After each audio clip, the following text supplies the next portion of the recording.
Come over right now and pick up the old woman we ejected from our house because we want nothing to do with her.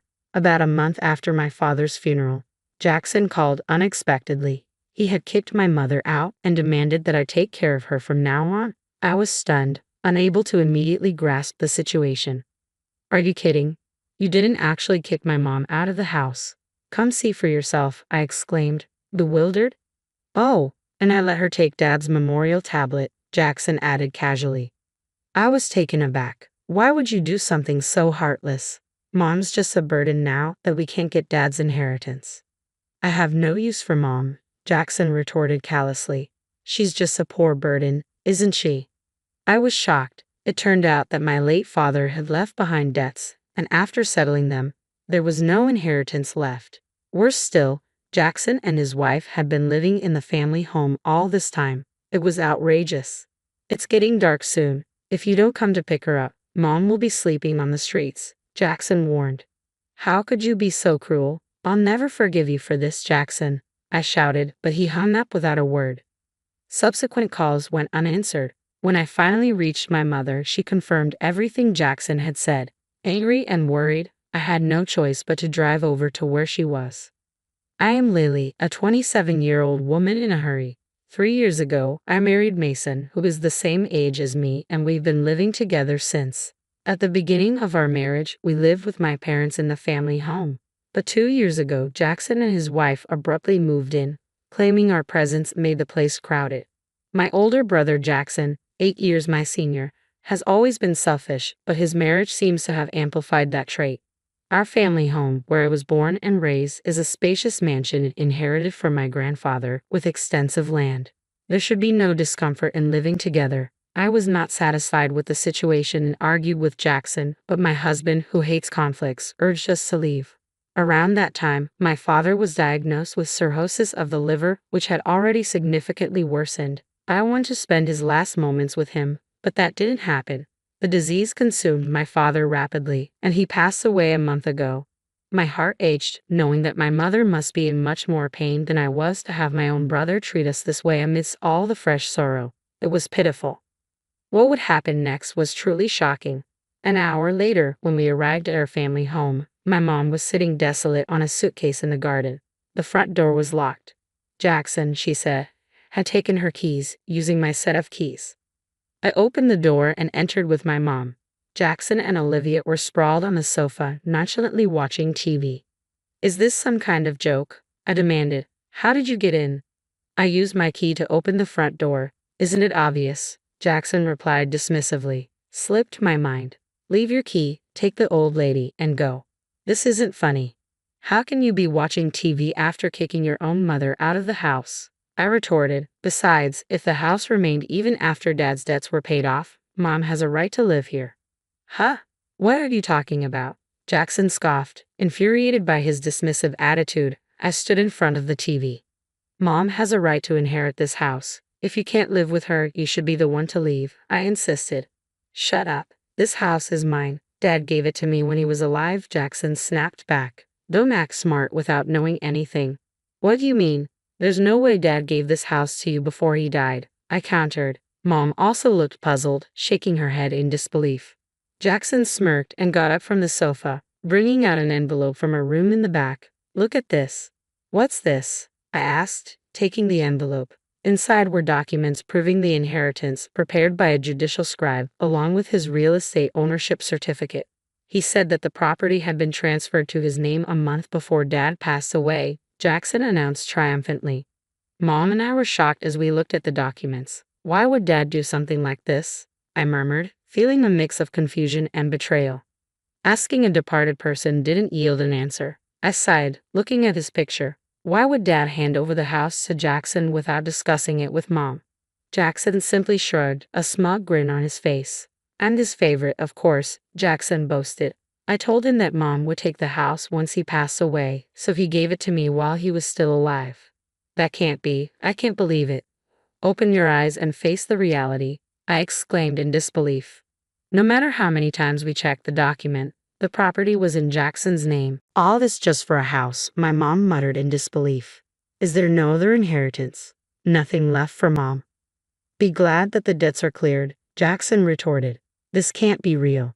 You're not just worrying about mom. You realize there's no inheritance for you either, right?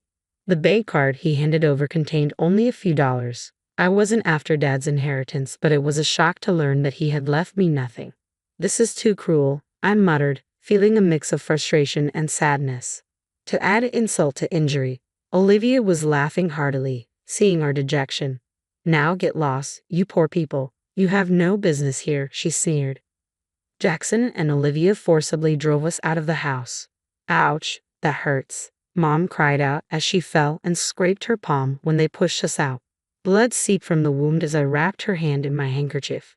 Tears of frustration welled up and fell. Seeing me like this, my mother gently wiped my tears, her eyes filled with sorrow as well. Mom, our place is small, but come stay with us. But I don't want to impose on Mason. I'll find somewhere else to stay, Mom protested. Don't worry, I just can't leave you like this. I'm going to call Mason right now. Just wait, I said, wiping my tears. I grabbed my cell phone and dialed my husband. From the other end of the line, I heard Mason's voice. Hello, Mason. I apologize for calling out of the blue, but my mom has been kicked out of her house, I explained to my surprised husband. He hummed in understanding, though he seemed a bit hesitant. I held my breath, waiting for Mason's response. Our apartment is pretty cramped compared to Mom's house. It might not be the most comfortable, I cautioned. Yeah, our place is tiny, but I don't mind. Bring your mom over. We've had times where we were taken care of at home too. In times of trouble, we should help each other out, Mason responded warmly. Thank you so much, I replied gratefully. My husband is a kind man with a big heart. He could never leave someone in need. Quickly, we took Mom to our apartment, and from that day on, we lived together. However, living with 3 people in our small apartment was certainly cramped. We didn't have enough savings to buy a house yet, but moving to a slightly larger place might be good. I feel bad for your mom in this small space, Mason admitted as we searched for properties on the computer. After a while, my mom's cell phone rang. She hung up and said something we never could have imagined. Why don't we live in my Highlands condominium? She suggested. Wait, what Highlands condominium? I asked, taken aback. My mother began to explain, much to our surprise. Apparently, my grandfather, who was a wealthy man, was quite a spendthrift and spent all the money he made in a day. In order to deal with his constant borrowing, my grandmother had no choice but to sell off their farmland to make ends meet. According to my mom, my father was also a big spender, but we didn't have any assets other than the house we lived in. So, I was really worried about our future. That's why I invested in real estate with the money. I was taken aback when my mom revealed that in addition to the Highland condominium, she was also managing an apartment building and had made a significant amount of money from her real estate investments. My husband and I were absolutely stunned. I can't even comprehend this. It's too amazing, I murmured. I'm sorry I didn't tell you. Anyway, I just got a call from the management company that there's a vacancy in the Highland condominium. We can move in next month. What do you think? Mom asked. There was no reason to refuse such a generous offer, especially since the Highland condominium had 3 bedrooms, a living room, a dining room, and a kitchen, located just a 5-minute walk from the station. It was much more comfortable than our current situation. Thank you, Mom, but we may only be able to pay as much rent as we are for the apartment, I said, feeling hesitant. You don't need to worry about that. We have to do this properly, even if we're family, Mom insisted. Oh, I need to tell the landlord that we're moving out. As we beamed with joy, time flew by as we busied ourselves preparing to move into our new home. Before we knew it, 2 months had passed and we were living in the Highland condominium. One day, as I was about to head out for some shopping, I was taken aback when the Jackson couple suddenly appeared in front of the condominium entrance. Why are you, a pauper, living in the Highland condominium? Did you hit the jackpot or something? They sneered. Of course not. Highlands condominium has always belonged to my mom, I replied calmly. Jackson and Olivia were both taken aback. What? They exclaimed in unison, looking at the towering condominium in disbelief. Their confused and goofy expressions were priceless, and I couldn't help but burst into laughter. Jackson's face flushed red with anger. That wretched woman. I can't believe she was hiding this from us while pretending to be poor, he seethed. My mom never said she was poor. You just assumed it, Jackson. Plus, she inherited a large house. What's wrong with that? I retorted. That's not the point. Don't yell here. It's disrespectful to the other residents.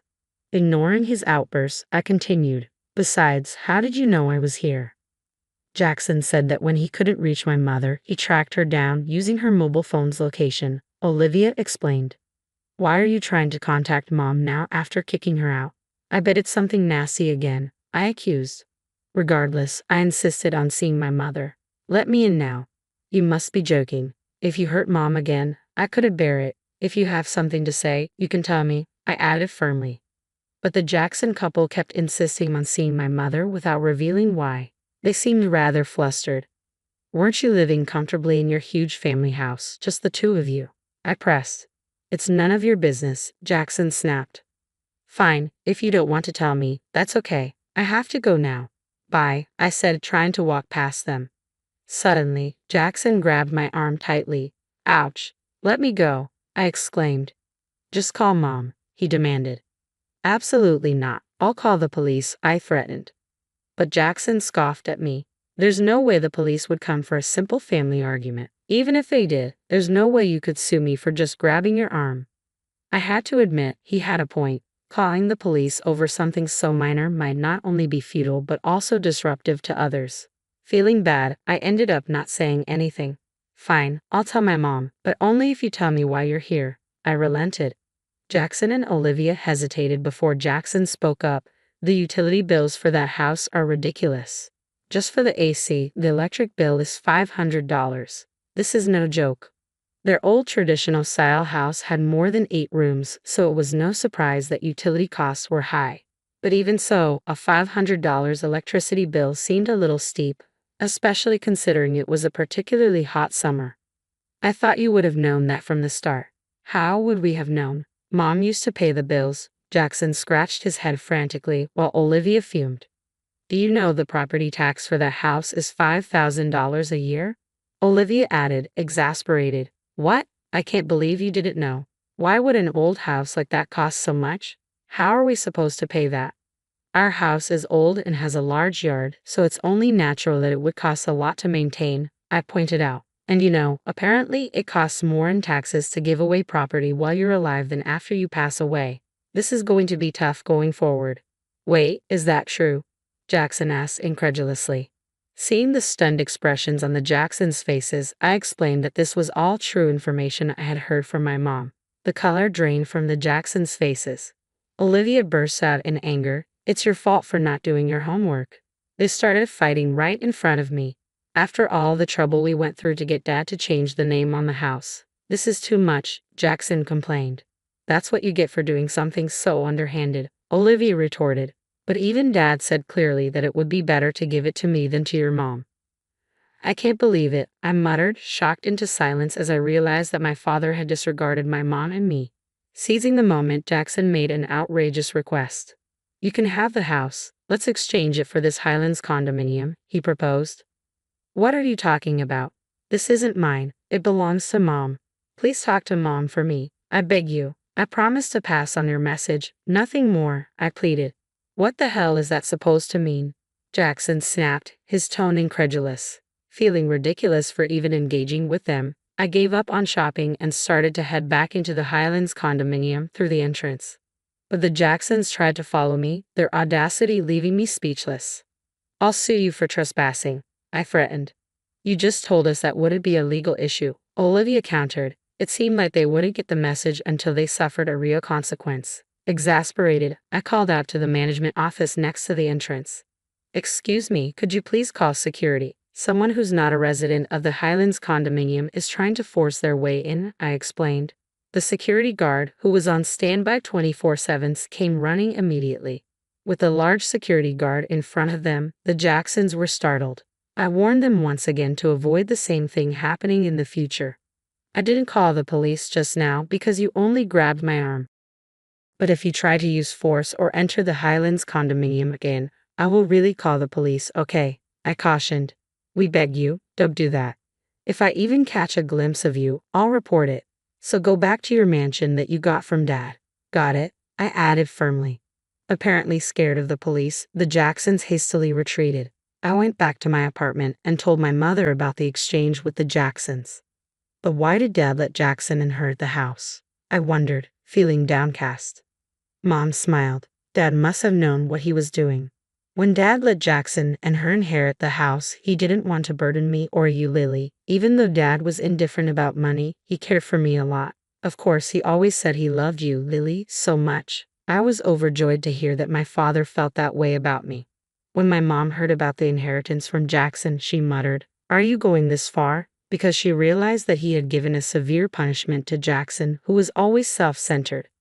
"You knew how Dad felt, Mom?" I asked. "Of course, dear. We've been together for 38 years. I know what he's thinking without him saying a word. Besides, Jackson never took care of Dad when he was sick," Mom explained. I was under the impression that the Jacksons were looking after my father. However, it turns out they hardly ever visited him, not at home and barely in the hospital. When I visited my dad, he would often tell me, "Jackson comes to see me, and you have your job to attend to, Lily. There's no need for you to go out of your way." I took his words to heart, not realizing that it was a gentle lie meant to ease my worries. I had it all wrong about Dad. I feel awful. I want to apologize. "Don't fret, Lily. Your feelings are reaching Dad in heaven. The ones who should worry are the Jacksons. Who these days would buy a big, high-maintenance house like that? I bet they'll struggle to find a buyer," Mom reassured me. The truth in my mom's previously mischievous, gleeful words became evident after a while. The Jacksons, unable to maintain the house on their own, put it up for sale, but couldn't find a buyer. They continued to live in it even a year later. In the midst of all this, Olivia accidentally started a grease fire while cooking chicken in the house. It quickly burned down, and since they didn't have money for fire insurance, their life is going to get even tougher. "Well, while I understand their predicament, it doesn't concern me," I remarked. Apparently, the Jacksons are now camping out in the burned-down remains of their house. Living in the Highlands condominium is absolutely fantastic, and I can only feel gratitude toward my mother. I've been paying my mom rent every month, but it seems she's been saving it all to ensure we won't face hardship in the future. Every day is filled with peace and happiness as I live with my incredible mother and kind husband. As I visited my father's grave, I vowed to him that I would continue to repay my mother's kindness.